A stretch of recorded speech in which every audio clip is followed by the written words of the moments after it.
Welcome back. You'll have to excuse some vehicle noise in the background. I do live next to a fairly busy road.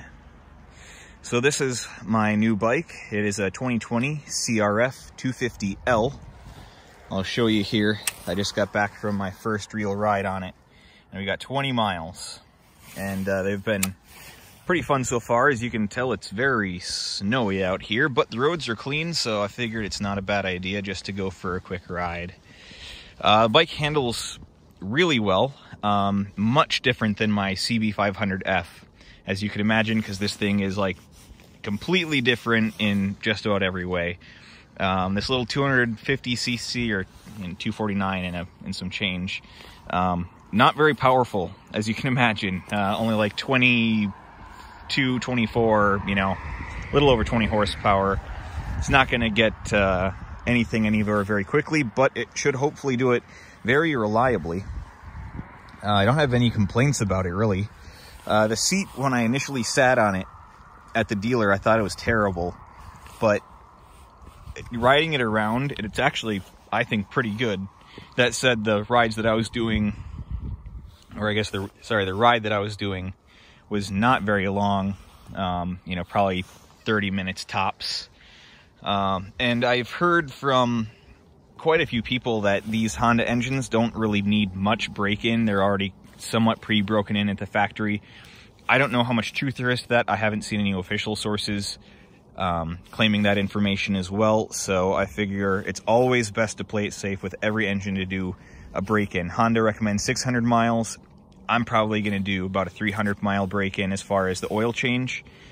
But 600 miles in terms of its official break-in, where I'm not going to be super hard on it for the first 600. But, I do believe in a firm break-in.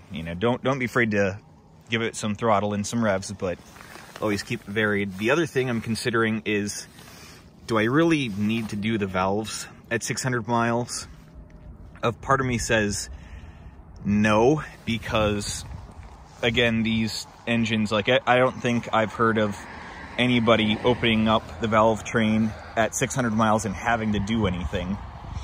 So, and it's a lot of work to get in there. But on the other hand, it's recommended by Honda. I would feel much more comfortable knowing that the valve clearances are good. And another thing here that I noticed is there's a reason why you put the radiator guard on these bikes, and that's because it sticks out so far and you can actually see it through the back.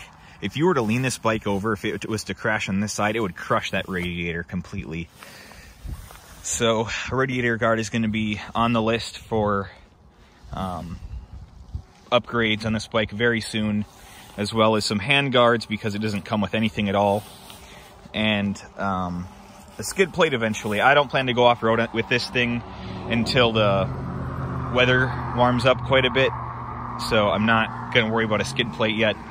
But otherwise, yeah. Coolant reservoirs on this side. It's a really nice bike. I really like it. This is the first new vehicle I have ever purchased.